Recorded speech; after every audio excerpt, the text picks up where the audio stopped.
Linda Nickell, and welcome to the Happiness Hour. My goal here is to help us all connect, inspire, and create.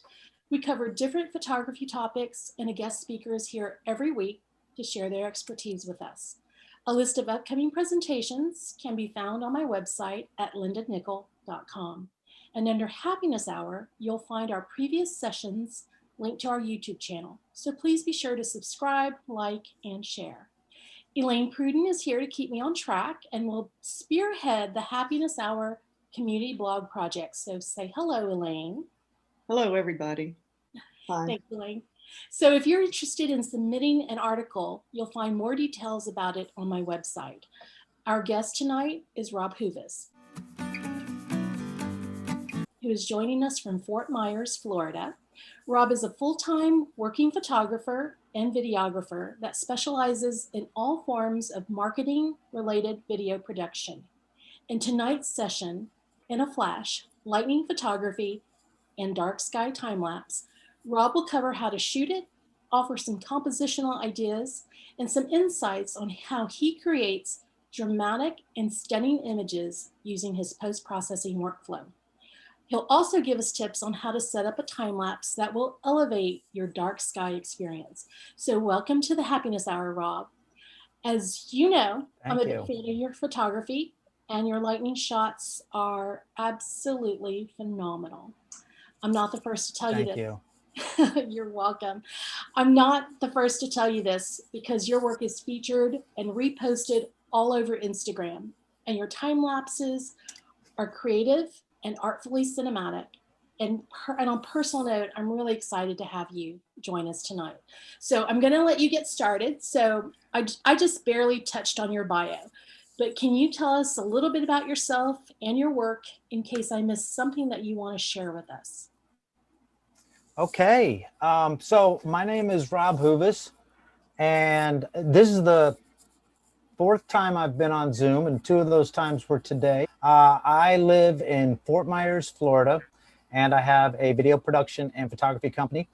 And most of the stuff that I do for work is not really it's creative, but it's not really creative in the way that what I love to do, which was what I post on Instagram and so forth. So I love shooting the night sky. I do a lot of long exposure photos. And I do a lot of time lapse and aerial and various kinds of creative video. But I really love night sky photos and lightning photos. And this kind of came about a few years back when I was injured. Not a few years back, it's 2016. I'm also a skateboarder, 50-year-old skateboarder. So being a 50-year-old skateboarder, I broke my leg back in 2016 and had to have kind of a place to put that energy. So I started going out and got extremely interested in, I was already a photographer, but got extremely interested in night stuff and long exposure stuff. And just kind of went out one night with my friend Danny, and he showed me a place where you could shoot the Milky Way here. And I was addicted after that. So then lightning kind of came into play.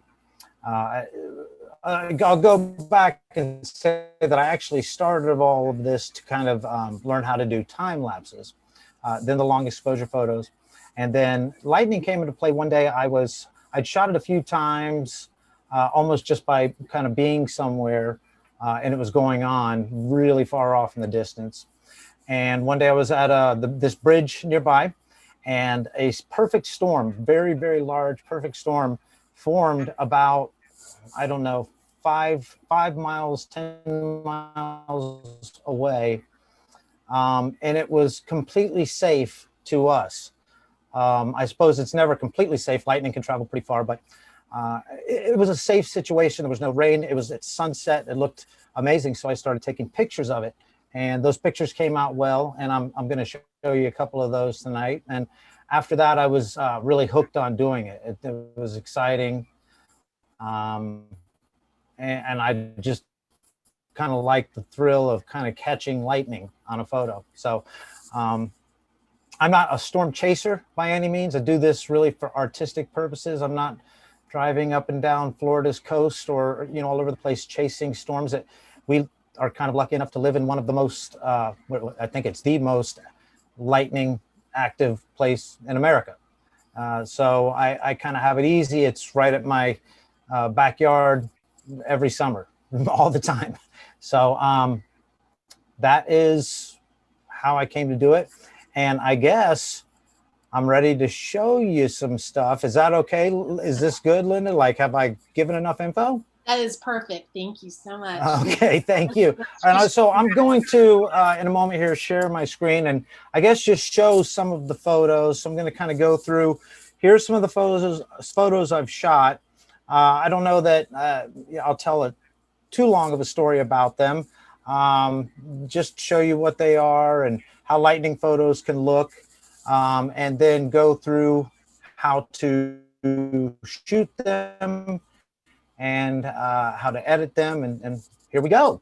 So this is a photo shot by, there's a place here that is very good to shoot lightning. It's the, this is where I met Jess. This is the Sanibel Causeway. It's kind of world famous for shooting lightning because we get a lot of offshore storms off the coast of Sanibel. And this particular causeway has about a little bit of probably a 270-degree view of the water and where the lightning usually is. So you can kind of just drive up and shoot at lightning when there's a storm and usually be pretty safe about it. Here's one. You're going to notice that a lot of these are over water. I really like to do it over water more than kind of a foreground, a traditional foreground, because I really like the lightning to be the thing that stands out. This is, I live across the street. This is across the street from me.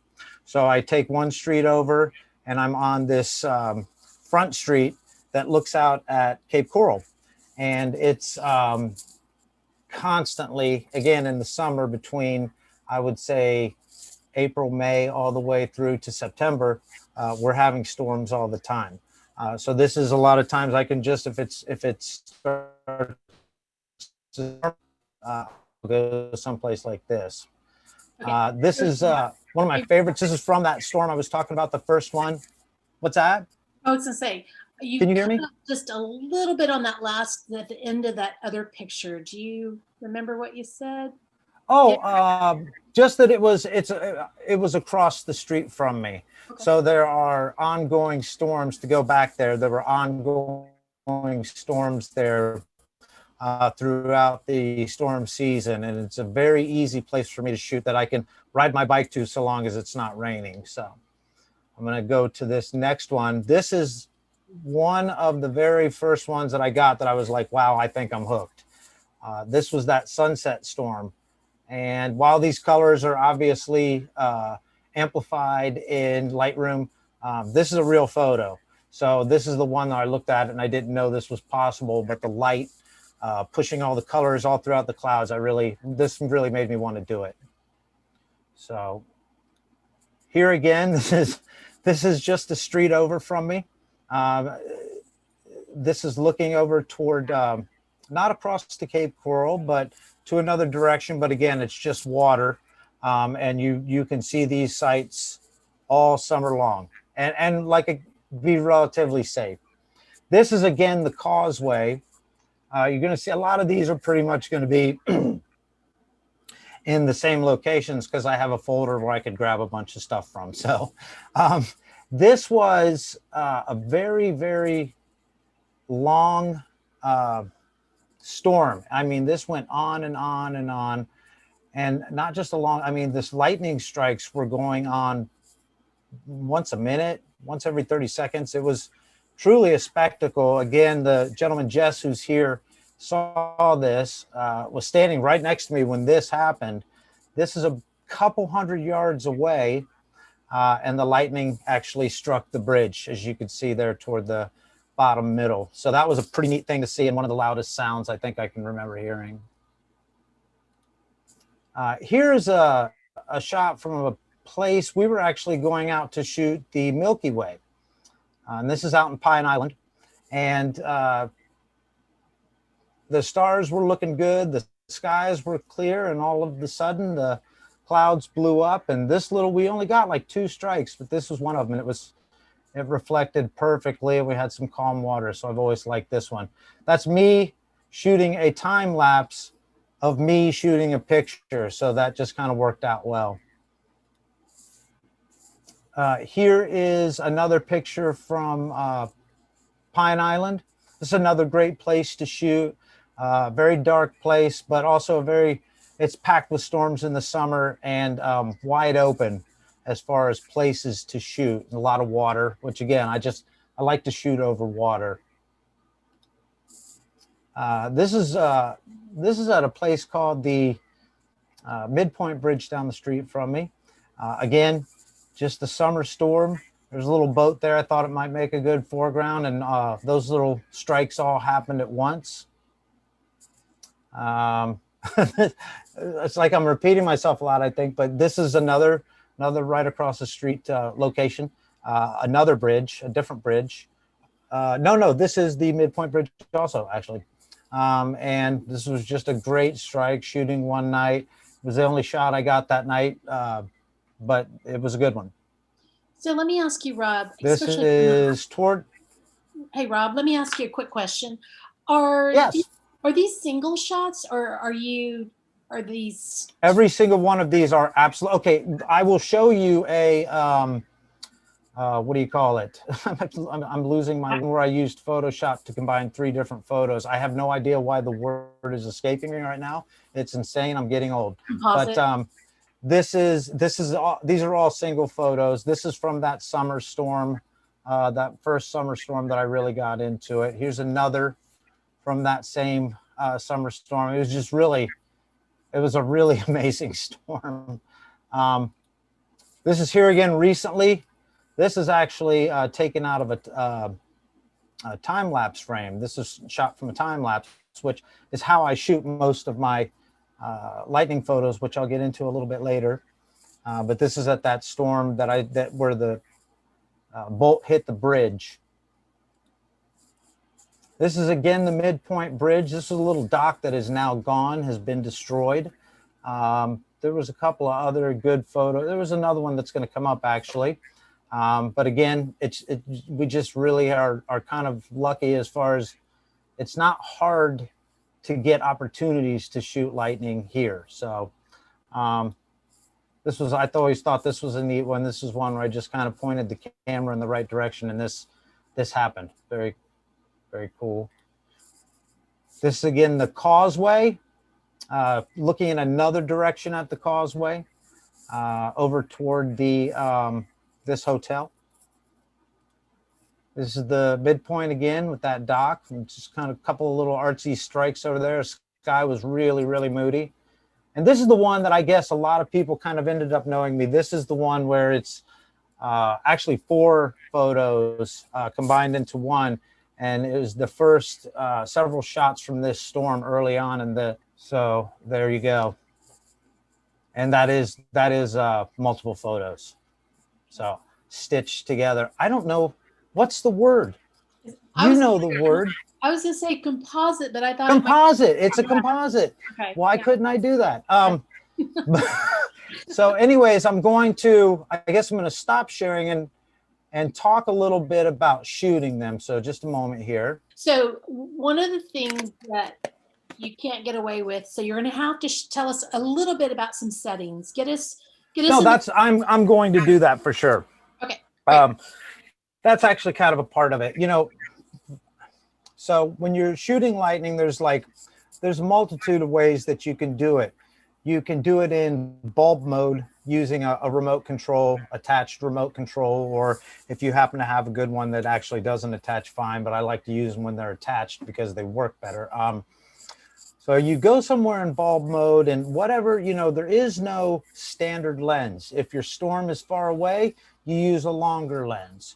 I've shot anywhere between 350 millimeters and 12 millimeters. So, it just depends on where it's at. If it's really close to you, you're going to shoot a lot wider. But you can shoot on bulb mode by putting it on bulb, putting it on a lower ISO, putting on at a mid-range f-stop, excuse me, something like 5.6 to f10 is where I typically tend to shoot with all lightning. It's a good focal range. It tends to work with the amount of light that you're going to get. And so, you know, if you're doing it on a bulb mode, you hit the trigger, and as soon as it strikes, you let go. And you typically should have a pretty good photo that way, especially if you've had a really bright blast. And one of the things that does is keeps you from overexposing when you get a really bright blast. So that's one way to go about it. Another way to go about it is to do a time lapse, which is a series of photos shot one after another. You know, and we'll talk about that a little bit later, where you make it into a video. But if I don't want to miss something, I'll just shoot it in a time lapse, where I have the benefit of getting the time lapse, you know, for later, the video for later, and also not missing any of the strikes in any given direction. Again, the lenses is just whatever, you know, whatever it takes to get to that shot. A lot of times you'll probably want to get, if you get a shot, you probably want to look and see if it's focused. Really important to focus, and focusing typically, if you see where the storm is, if you happen to be shooting it over, let's say, a city of some sort where you can see some light, you want to focus pretty far away into that light, make sure everything's nice and sharp, and you're going to get a sharp photo. I tend to shoot, as far as general settings, whatever I'm doing, I tend to do between 200 and 600 ISO. If it's a time lapse, it's like 200 to 600 ISO, or I'm sorry, 800 ISO. 5 to 15 seconds, depending on the amount of light that's also surrounding the area. And somewhere between f5.6 to f10. Okay. So those are my kind of general ways to set. The third way that you can shoot lightning is you can get a lightning trigger. I actually get products from a company called Myops, and they make a lightning trigger. So a lightning trigger is something that will read a burst of infrared light that will happen before you actually see the lightning, and it will set the shutter off. And it can definitely miss, don't get me wrong, but it's an easy way to go about it. It's not a way I like to do it. I wouldn't recommend that somebody did it that way until they did it a manual way, but I'm a bit of a purist that way. So yeah, that's generally speaking how I like to shoot it. Your exposures, if you're not really doing a time lapse, if you're just pointing, you can also shoot like 3 photo burst rates, long exposures, or 5 photos, or what have you, depending on how your camera has, what settings it has. And you can do some shots. If it starts getting closer or brighter, you can change your exposure and make sure that you're not getting, because it's very easy to get a blown out lightning shot. I mean, some of these things get extremely bright. Some of the shots won't be so bright. Then suddenly you'll get this amazing one, but it was overexposed. So there's a lot of art and finesse to it, honestly, to getting it right, to getting a good one, and to not having things blown out. So having said that, I think is it okay if I go ahead and work on some editing, or do you have some questions? I've got 2 questions that I want to get in front of you while we were kind of around this area. So Michelle wants to know, how do you plan for these shots? Are you relying on weather forecasts, or are you shooting as a storm has passed or approached? That's okay. So that is a great question. There are a ton of weather apps that are very informative about lightning. I use a few of them. There's the NOAA app that, that if you pay the monthly fee, you're going to get some really good features that tell you, as far as forecasts, lightning strikes in the area, and things like that. So I absolutely do rely on some apps from time to time. I also will walk outside and look at what the sky looks like, or I'll be inside and I'll see a flash. But my experience with that may be a little bit different from somebody who doesn't live in an area where there's lightning daily in a certain part of the year. So I would say to somebody that's in another location that an app would be absolutely a really good idea. So The other any question more? I saw was Kathy wants to know, how do you stay safe in these thunderstorms? Well, you know, I have an interesting story. I guess I've gotten rid of it to an extent, but I had a lightning phobia. And maybe it's a part of the reason that I really started liking to do it. I was deathly afraid, like, you know, really, really afraid. Like, I don't know, somebody seeing a mouse or a roach, you know, in front of them and whatever. You know, I really didn't like it. It was a phobia. And I would go inside as soon as it started to happen. So I didn't like it. So I would initially, like that storm that I was talking about that was during sunset, it was right there. And at the same time, we were safe. I can't really explain that. I shot that with a pretty wide lens, an 18mm lens, but it wasn't anywhere near us. So you can go under bridges. You can do your best to, if you are going to shoot in an open area, try to find something that's taller in the area and then stay away from it. So, you know, it's going to strike whatever the tallest thing in the area is. You know, if you're shooting in the area and around electrical poles, which I don't recommend at all, but still, because they're going to attract a lot of lightning, but they're very, very likely going to hit those poles. So, you know, you want to find something like that. If you can, find cover. At the causeway, you can shoot most of the time underneath a bridge. And, you know, and so you're relatively safe there. Now, you saw that photo, it struck the bridge. So, you know, that having some cover doesn't always mean you're safe. But, you know, I tend to shoot storms that I'm not in. That's how I stay safe. I tend to go to shoot storms that are pretty far away. There are exceptions. The one that I was, our friend Jess that's in here, this was right on top of us and all around us. Somehow it was safe. It wasn't raining. But I mean, those strikes were like nothing I've ever seen. So, I mean, I guess if you're going to do something like this, there's no guarantee of safety. I'm not trying to be a tough guy, but you know, it can be dangerous. So, and that's a fair response. So. yeah. Okay. So here is that. I showed you this photo earlier. I had cropped the sides off of it. This is out of a time lapse. This is actually the way a lot of lightning photos are going to look. They're either going to be a little underexposed or overexposed in many instances. The great thing about shooting raw photos, and if I didn't say it, you always shoot these raw. There is no reason ever to shoot a JPEG unless, I don't know why you would do that. I don't have an unless. If you shoot a lightning photo, you should shoot it raw because there's just variances in the degree of exposure in each and every one, and you want to have the latitude to go into a program like Lightroom and be able to work with these. So I'm going to go ahead and do some editing in Lightroom here. And I know I know that you guys probably can't see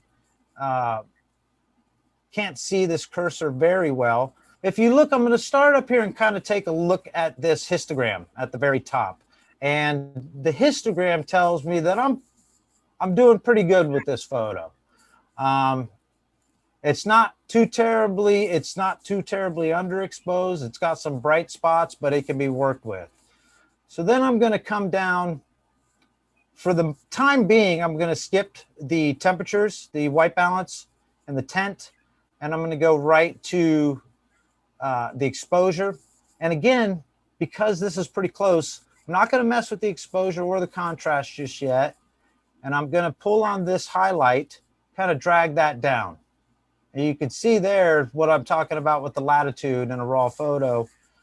Then I'm going to take my shadows. I'm going to take them up a little bit, not too much. Looks like I have a spot on this. If you ever have little spots, lens spots, great to clean those up.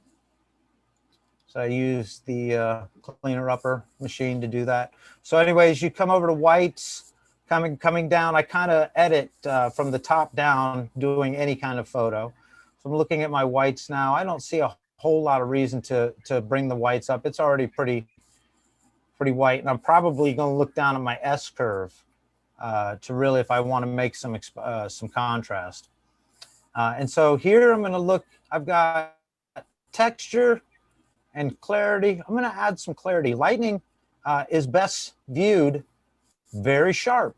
It's one of those things, you know, there's a time to use a very soft clarity on a photo. I try not to go over 30 on clarity if I can help it. Then I'm going to do some dehazing. And dehazing is going to serve a couple of purposes. It's going to really give you some detail in those clouds, and it takes away a lot of the haze that was there. And so now you start getting a better idea of what this is going to look like. And I'm going to come over here to the S curve. And I can kind of play around with this if I want. I don't see a whole lot of reason here to take any of the highlights too far up. A lot of times with any of these photos or with any night sky photo, I don't really use the contrast slider a whole lot. I use the curve here to adjust to make all of my contrast. So for the time being, I'm just going to kind of leave it there. I'm not going to go real crazy with editing this because it's all trial and error and about your own taste. But these are my basic steps to get through some sort of an edit. Let's see. So another thing I might do is I might take the graduated filter. I might raise the exposure just a hair here on the bottom. And that's to just like really kind of let that reflection or what there is of that reflection pop. And I might take another graduated filter and come over here. I might dehaze that just a little more, but then also take the exposure up just a hair. Maybe the whites down. So we're kind of starting to get somewhere. And I might take one more over here to this side on the right. Maybe bring that up just a little so that we have a more evenly exposed shot. And again, this is not everything I might go through in any given photo, but it's some of it. Then you can come down here to your colors. And you can start playing with whatever hues. In some pictures, you're going to have a lot of different colors. In other pictures, you're going to have blue or purple or whatever, you know, whatever that looked like. And you can take, if you want it to be, you know, from whatever it is, I'm going to take this purple hue slider, come over to maybe make it a little bit more blue. Don't have a whole lot more colors in here except for blue. Maybe I'll put a green hue to it. And this is when I do something weird. This is my own process. Nobody has to do what I do for sure. I might come back up here and just mess around a little bit more now with the white balance and try to get just something I think is just so. This is all, every bit of this is about your personal preference. So I'm going to leave it there. It's a little drab, but I like it. Maybe raise the saturation or vibrance up a little bit. And what else could you do? You've got your saturation. You can make it way too blue. That's stupid. You can make, now there are other colors where you can raise the saturation and you can maybe raise it way up there, but because there's such a small amount in it, it maybe works. Like I just took the purple pretty far up, but it's not really hurting things right there. So let's see. Let's going to come back down now. And again, you could go top down. I usually do, but I do want to say I did forget one step, which is if I shot a Sony lens or a lens that I can enable the profile correction, I'll probably come over and do that to see how that looks. Might not always keep it just like how it corrects it. I might want a little bit of that vignette on there, put a little bit more distortion back in there. A little bit. I might come in, zoom in, see what I have for noise. This is a pretty clear picture because it was exposed well. It was a short shot. It was a really bright shot. So there's not a lot to worry about in the way of noise on this one. So I don't think I have to do that at all. I might even bring the sharpness down just a little bit, even though I really like them sharp. I'm going to go back up here, do a little texture. You know, so there's something. You also have, this is not what it used to be, but anyways, you can also color grade some of the different portions of the photo. And you could do, like, let's say up top here, these are the highlight, or these are the midtones. So you want the midtones. That's the area of the photo that's kind of the middle of the photo. The middle color is not, it's not too dark, it's not too light, it's the midtones. So if I take, maybe add some blues, let's see how that looks. No, no, no, no. I don't really like any of it.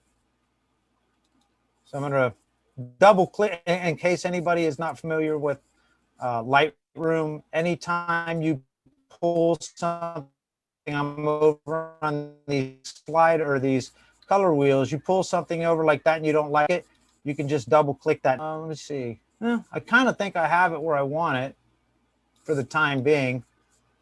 And yeah, next thing I might do is just export it. And that is how I would do some processing. And here is how I wanted to see how I would edit it quickly when I have already edited this photo. So here's how I'd edit it before, which is actually way too purple. I don't know what's wrong with me.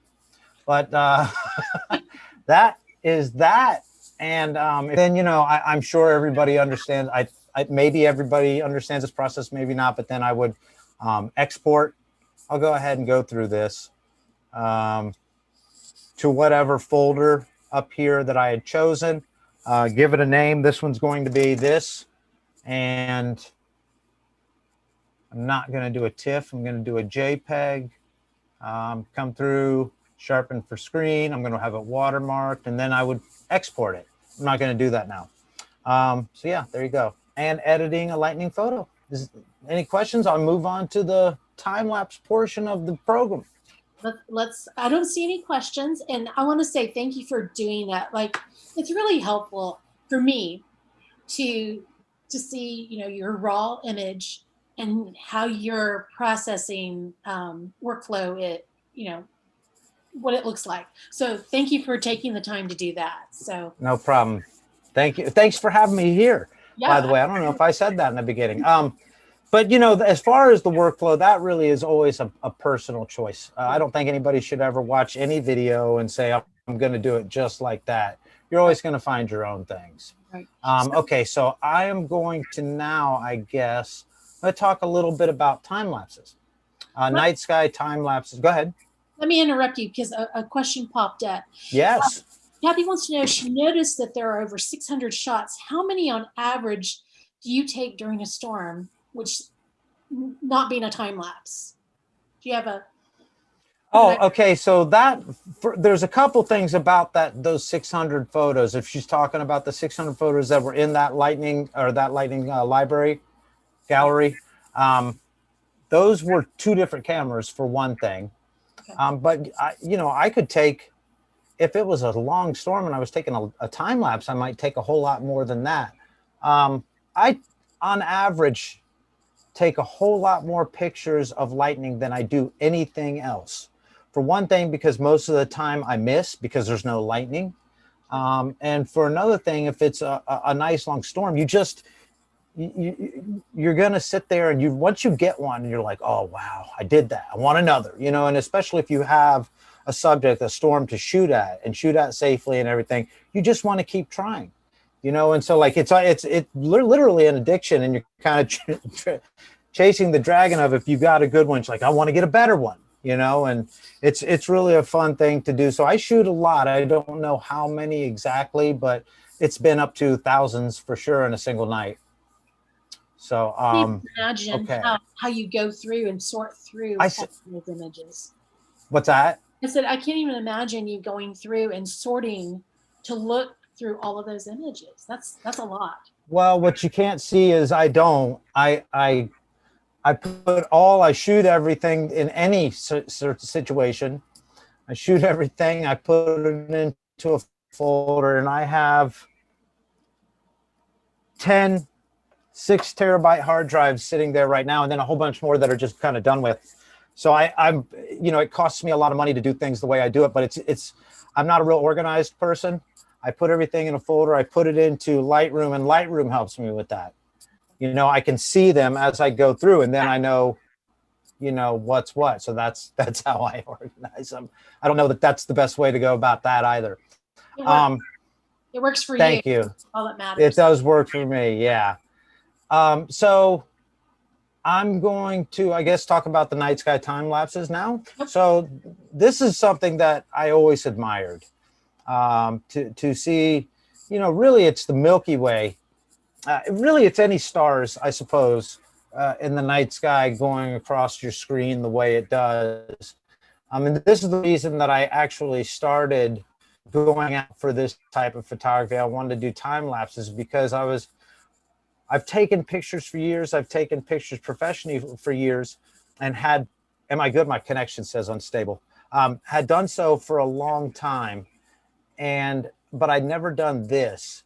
But I always saw those time lapses of stars, and I thought, man, that's amazing. You know, that's what I want to do. So this is actually my real passion. Unfortunately, it's incredibly time consuming. If you set up a time lapse, for one thing, if you only have one camera, you set it up and you're shooting for the entire night, you know, and it just sits there, and then you just kind of have to sit there and wait. So it takes a little bit out of your patience, but the end result is good. So anyways, a time lapse is a series of photos shot sequentially and put together into a video.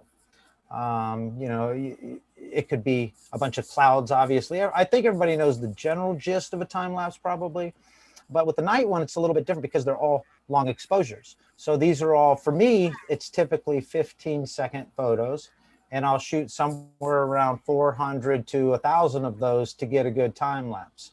I've never done from day to night and night to day. I've done one or the other, but I've never done them. I'd want to do that one day, and that would be several thousand photos. But anyways, yeah, that's the gist of it, is making these single photos that happen through the night, and then what you end up with is star formations in the Milky Way or whatever you're pointed at, coming and going across your screen, and the clouds flying by, and it's a really beautiful thing. So that's what I wanted to do initially, and that's my favorite thing. So how you do that is most cameras, you would use an intervalometer. So that's something that sets up and shoots, you know, the photo. You set the settings and how often the camera is going to shoot a photo, how long those photos are, what the exposure is. Well, the exposure is going to be on your camera, but an intervalometer is basically the thing that makes your camera shoot over and over again. And these days, most of the times that I shoot an time lapse, I shoot it with the built-in intervalometer. All the cameras that I have right now have a great time lapse, you know, program, whatever you want to call it, built in, or intervalometer built into the camera, so I can just set it there. I don't have to attach a cord and set everything up, you know, with that, which is not, it's not terribly hard, but it's a nightmare if you can do it in your camera. So I typically tend to go to a very dark location, and I do use apps to know where the Milky Way will be. I also, you know, if it's a location I've been before, know where it's going to be generally. I also know where it's going to be generally just based on its, you know, coming in the southwest, generally speaking. So anyways, you find out where it's going to be. You probably want something like the Milky Way to come across your screen, or stars to come across your screen. And so I will usually use a very wide lens, like a 15mm, because I want as much of the scene, the foreground and the sky together, because I think these time lapses are about a foreground as well. The better the foreground, the better the sky looks. So I take a very wide lens. I try to take a very fast lens. I have an f2 lens that I typically will use for this, and I will shoot thousands of photos and put them together into a video. Typically my settings are f2, ISO 3200. Now that'll vary based on your light pollution amounts in your area. ISO 3200 and a 15mm lens at 15 seconds. So those are my typical settings for things like this. And if there's no questions about that, I have a little bit of a sample here. This first sample is not going to, none of these samples, I didn't put music on them so that I could hear my beautiful voice talk. So this, okay, so this was a bunch of time lapses I shot. I don't know how many are on here, but this was from one. I think this initially had a bunch of music on it and I took it out of it for this. What I do love to do, I want to say this real quick because I think it's important. I think what I've found about this is that I love the act of adventuring and going to very remote locations where people don't go and seeing things that people don't see. It's great to make something out of that, but I really think that it's the whole process that I love the most. And some of these places that you'll see are some really, really far out locations, abandoned islands, parts of the Everglades you're not supposed to necessarily be. And so here we go. It's kind of edited in a weird way because there was music behind it, but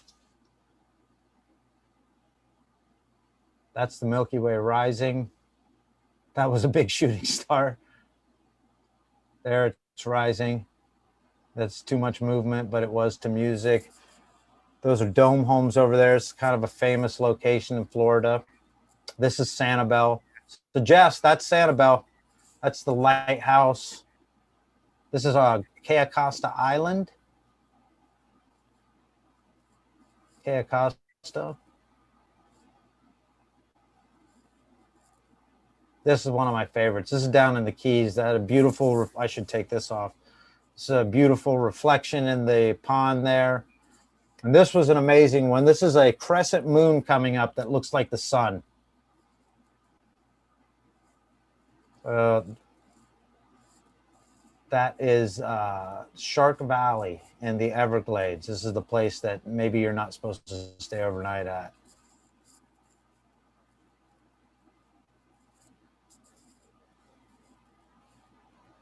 This is another really, really cool place. Are fish shacks in Pine Island Sound. That's Captiva. I like reflections quite a bit. This had a little lightning storm happen. It's probably going on for too long. Hold on a second. Oh, this one's cool. That was that time lapse I'd mentioned before. I'm going to kind of skip forward to, we're just lucky here to have, again, we have some pretty dark locations in this area where you're able to go and see the stars in a way that you can't see in your backyard or really in a lot of locations in America where there's a lot of light. We'll do this one and just call it quits. Although it kind of goes on and on. Yeah. So real quick, here's. Yeah, again, that was all edited to music. So anyways, you get the gist. Those are time lapses of the night sky. Now I can't. I'm going to get out of there. Ooh, look at that. That's out in Utah. This is one of the most amazing places. The sky out there at night when it's clear is the most amazing thing you'll see. The light from the Milky Way will cast a shadow. Okay. So, and I'm going to show you, I shot recently Meteor Showers, really amazing meteor shower. There were tons and tons of meteors. It was a really clear night. There's no Milky Way. But it was a really great meteor shower. So I guess what I want to do now with this is kind of give you just a rough idea of the process of editing and exporting the photos and then making them into a video using QuickTime, which is really nice that they gave us this option. Okay, I'm going to get I'm going to drag you guys over here. Oh, I'm not, am I screen sharing right now? You are. I am. Okay. Yeah. I'm going to put the library on. All right. And come over here. If my computer freezes up, this will be, I think this is where I want to be. Okay, so this was a meteor shower. This is the Geminids meteor shower. Happens every year. And so Rob, would you out at repeat this what you place. said, because you kind of wavered with your connection? Can you What just happened? Can you repeat what meteor shower that is? Because Okay, yes, I will. This is the Geminids. That's Geminis. Meteor shower happens every year around December. Well, in December, you know, and it's just when we're in a position to be near this meteor shower. So I like to go out. I've shot here often. I love this place. I like to go. The last time I shot this meteor shower, I was lucky enough to also get a clear night, and so I shot it in time lapse of the whole thing. And what I got out of that was not only a great time lapse, but I think 50 or 60 shooting stars on, you know, in photos. So that's also kind of a nice thing to be able to catch. And so this is a raw photo. I don't know if you guys probably don't see yourselves there. So this is a raw photo, and let's put it back over on develop. And in this, there are 929 photos. So I shot a bunch. This is, I don't know, quite a few seconds. So probably 25, 30 seconds worth of time lapse here. So this is going to be, let me reset this. This is going to be very similar to the lightning in that you kind of start with a blank canvas, and, you know, it doesn't really look like all that much. But, you know, the beautiful thing about raw photos, and I try to use a camera that I really love, and I really love all the dynamic range that it has, that I'm able to really work with this stuff. So take this, something like this, and I'm going to go over here. And I see this is underexposed, but all of these types of photos are pretty much going to be basically underexposed. You're shooting in pitch black, and you want to shoot as low of an ISO as you can, which is, like I said, 3200 for me usually, and also try to keep it short, keep a short photo so you don't get a bunch of noise in your picture.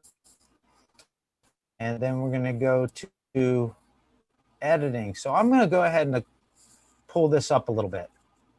I'm going to bring it up 35%, but I bet you I could do. How am I doing on the connection? It just gave me that signal again. Good? You're fine. Okay. So then I'm going to go, I always start, I look at this stuff. I don't usually, although I work top down in Lightroom, which is kind of the way it's designed to, with night photography stuff, lightning, this type of stuff, I don't typically start with the white balance, because I really don't know. You can kind of make it whatever color you want. I really don't know what I have yet, so I want to expose it properly first. So I like to pull down my highlights. Usually start there. In some capacity, pull those down. And I'm going to pull up my shadows. Pulling up your shadows is really going to do a lot for you. And I'm going to take the whites, and I'm going to bump those pretty far up too for now. And so I don't know if you can tell, I'm guessing you can see that you're really starting to see something already here. But then I tend to add a little clarity, because clarity puts it really makes those stars pop and gives them some sharpness. And we're going to be taking the sharpness down on these in a bit here. I'm going to take over and go to the dehazer. I'm going to dehaze a little bit. What I've been doing a lot of lately is only dehazing the sky, really, with the graduated filter. So taking that, pulling the dehaze over. So dehaze works to remove haze that was in the sky to give you a clearer picture of, but it also tends to get more blue, which is another reason I don't really work with the white balance until I work with some other things. So I'm going to come off of here. Again, this might not be perfect. It might not be exactly. I've got some other ones I'll show you finished. Come down to my blacks here. I'm going to leave those be for now. I'm going to leave those at 0. I tend to leave my texture with these at 0, with the night sky photos at 0. Now, if I'm looking at sand or something like that, maybe I'll work with that. But there's not a tremendous amount of textures. There's texture in the woods, but that's not our main focus there. So going over to Vibrance, you really want these to pop. And if they look kind of gross, I pull this up. I've got Vibrance at 29, saturation at 14. And that's because in the pitch darkness, the camera's not going to pick up colors like it does in the daytime. So I'm going to come down here now. Now I'm going to make this picture look like it should by going back up to the temperature. So let's see what the tent does. I think this is pretty good. And now you see you have a pretty good picture. This is kind of how it looked out there. Other than, you know, you can't see a bit of color. This is where I really use this S-curve quite a bit. Come over here. I really like to pop. You get a lot of luminosity by popping the highlights at the top of this thing. And you can really make it not only nice and contrasty, but really bring out those stars and any light that's around. Especially, this is especially helpful when you're looking at the Milky Way. Then I might come around here and mess with different colors. I always like to have a little bit of aqua in my blue. That's just a personal preference type of thing. None of this ever has to look exactly like it looked out there. That's how it's kind of how you'd like it to look, I suppose. Or at least that's how I feel about it. I always like to put the purple up a little bit because you see a lot of purple, not necessarily right now, but as the night goes on, you might see some purple. And again, I'm not going to go through the whole thing and bore you to death. I tend to work, again, my process is to go from the top of this down and try to make sure I'm exposed pretty well. And then I'm going to, in lieu of like going through saturation of each of the different colors and luminance, and you can change all of these different things. You can make this green a little greener. You can make it a little yellower. However you want to, you can make it a little lighter. You can work again with your color grading here. If you want to take your highlights here and make them a certain color, change it all up, you certainly can. Hey, Rob. But I like to, yes. I'm noticing that your battery is low on your laptop, so I just didn't want you to lose what you were doing. You are awesome. My it's good. It should be good now. But thank you. You're good. You rule. Okay, so I'm gonna come. We're almost over. It's almost over, guys. I'm gonna come over to my sharpening, and I like to take the sharpening to somewhere between 25 and 30. And then, because you're going to get a lot of noise in these pictures, and I'll show you what I mean, this is what it actually looks like. You're looking at this, looks great. This is something where you're going to want to zoom in on this to know what you actually have and what you're working with, because when you're working with a time lapse, that's going to look like garbage. So I like to take my option button, use my masking, and I will start dragging this over. And it starts to, let me go back on this. It went way too far.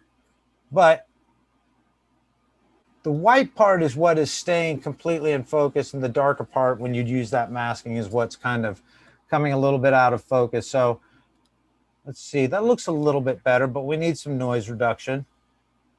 So I might come over here and reduce some noise. Come over, color noise is a pretty big issue with these photos. And there we go. We're getting better and better. But you don't want to put too much noise reduction on these. That's a huge no-no. Because then it ends up looking plastic and not sharp at all, and it's not a good thing. So I think this is going to work for us. So I don't have a lens that has a profile. This is a manual lens that I used. Something that I found for night photography called a Laowa 15 millimeter f2 lens that doesn't have a profile to correct. So anyway, yeah, I'm going to leave that at that. I will come up and do one last thing and go to my. You want to shoot, when you shoot a time lapse, it's real important to make sure that you oh my gosh, that it was you know, Level. you got it. Why do I keep forgetting words? That's okay. So yeah, you do want to make sure it's level. In this case, it doesn't actually. If it was out of level, I don't know that you could really tell, but it's a real important thing to make it level so that you don't have to crop in more than you want to. But I'm going to come over here and I'm going to come down to custom. And I'm going to put in 16 by 9. I'm sorry, I put in 12 by 9. But I'm going to put in 16 by 9. Okay, then I have this crop because this is the video crop. And I want to kind of see a lot of sky, but I also want to see these stars coming across in the water. I like to kind of balance it, you know, somewhere in the middle. Go like that. And then from there, I've already edited. This hopefully should look like this next photo to some extent when it comes off of this weird thing that it does. Yeah. And I've done all of these photos already, and I've done all 900 of them. So if you look down at the bottom of the screen here, I would take this first photo that's clicked on, that's highlighted white, and come all the way to the end of this. Not totally to the end. I took some pictures of the Orion constellation, but where this time lapse ends. And I would push shift, and then I would click that. Let me go back a minute. With the original edit, I'm guessing, I don't know, you know, who's exactly in the room and how much you know, but I feel like I should go ahead and say it. You can just copy this first edit, and then you can come over here and push shift, click, and sync, and synchronize everything to be the same. Now, it's probably a good idea to kind of go through some of the photos and make sure there's nothing that's going to flicker, one that's really overexposed or underexposed or whatever could happen. It's a good idea to kind of breeze through some of these before you export them. The nice thing about night photos is that you don't get a lot of variation in light. It's always dark, you know, so you don't have to worry about really fixing these up too much. If you ever want to get real serious about time lapse and make a perfect time lapse, there is a program called LR Time Lapse, which I'm pointing at down here at the bottom of the screen. That's an amazing one. That's way too complicated to get into in an hour. But anyways, then I would export all of these at once. And let's say once I have, I'm going to go ahead and get out of here.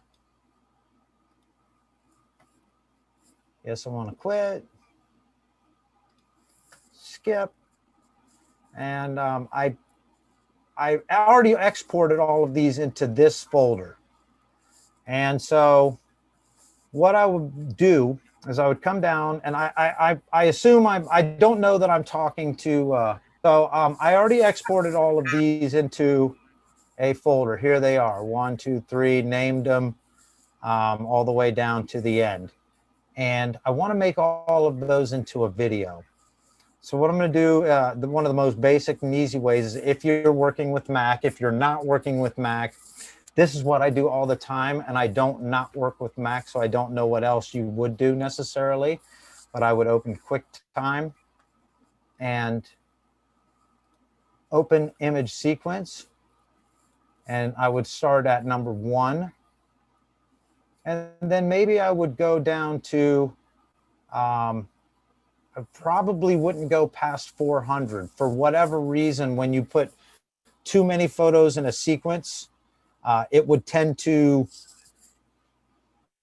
it starts skipping and jumping and missing photos. So I do maybe 1 through 400, and then remember where I was at. Then maybe I'll do multiple video files, because I'm going to take these into a video editing program at some point and edit them. So I don't need to have them all as one file. So anyways, let's say that I went to 324, 24, and clicked on it. And then I would choose media, and you're going to see it give you, you know, do I want it 4K, 1080, 720? I want it 4K, because I might like to zoom in or zoom out, animate this to make it look like the camera was moving when it wasn't. It's kind of a little trick that you can do if you have a really nice high resolution image. I like 23.98 frames because that's cinematic.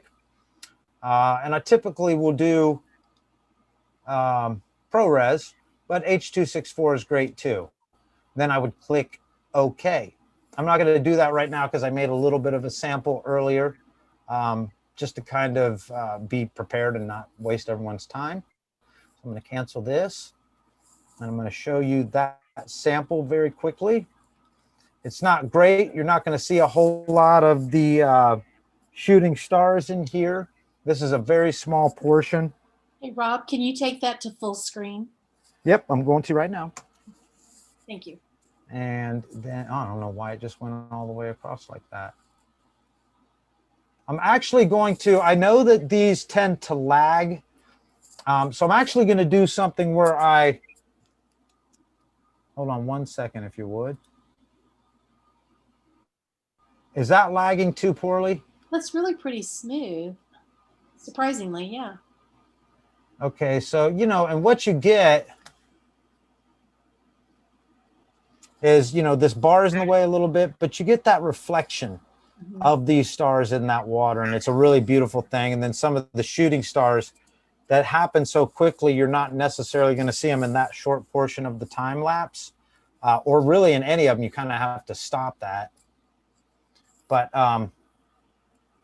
yeah, this is the little time lapse I came up of a portion of the Geminids meteor shower, and that's kind of how you do it. Awesome. And I'm going to escape from there and close that and stop my share and say, that's about it. That was wonderful, Rob. Absolutely wonderful. I wasn't expecting you to do as much of the time lapse as you did, and I'm like, oh my God, this is so cool. So, guys, I don't see anything in the chat. So either your jaws are still on the floor, or you've already left and are looking for stars wherever you might be. So, gosh, okay. Anything that you want to kind of summarize?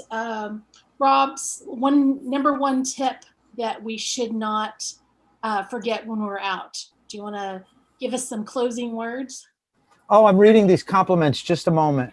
I'm going to send you that chat. I'm going to send you that chat. Don't worry about that. Okay.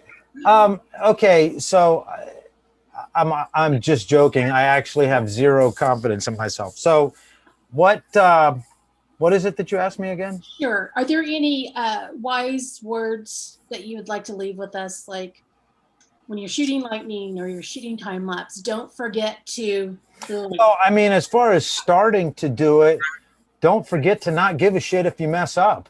Yeah. You know, it's going to take practice, you know, so that would be one thing. And if this is something you enjoy or think you might enjoy, or, you know, go and do once and find that you do enjoy, you have to do it a lot. That would be a huge bit of advice to me. Be patient and do it a lot, because it's not something that I've not yet seen somebody get it right the first time. I'm sure someone could, but that would be one thing. You know, I would say always be prepared with a variety of things. For instance, here's a little tip that relates to Milky Way photography as well as that time lapse that I just showed you. That was in brutally cold, humid weather. And that type of weather tends to make a lens fog up very quickly. So if you're going to do something like that, grab yourself a little pack of those hand warmers that you can kind of rip open and break open. You can tape those around the outside of the lens and keep that from fogging up. So that's, I don't know if that's it's more or less a tip or a trick. I don't know what else. That's a great tip. Have fun, be prepared. Take, if you're going to shoot lightning, take plenty of lenses. The focal length is probably going to change throughout any given situation.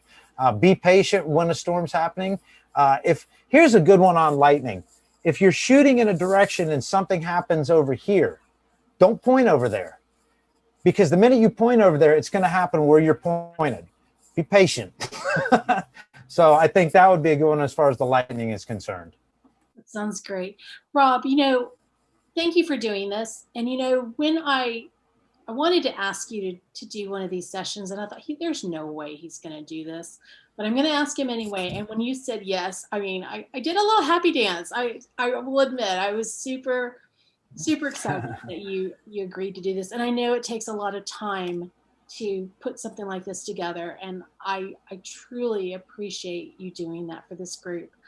Oh, well, thank you. You're welcome. No problem at all. I loved it. Guys, you can find Rob at oldsparkypro.com, and on Instagram, you can follow him at Hoovis. So next week, I have 2 sessions scheduled. On Wednesday, Andrew Vaughn will be here to give us a primer in video editing in his presentation, Introduction to Premiere Pro for Beginners. And on Thursday, Austin writer Joe Cassie McRae will be here along with graphic designer Heather Foster to present The Lightcatcher Murders, not your typical cozy mystery. And until next time, go out and create something beautiful. And I hope that we see you next week.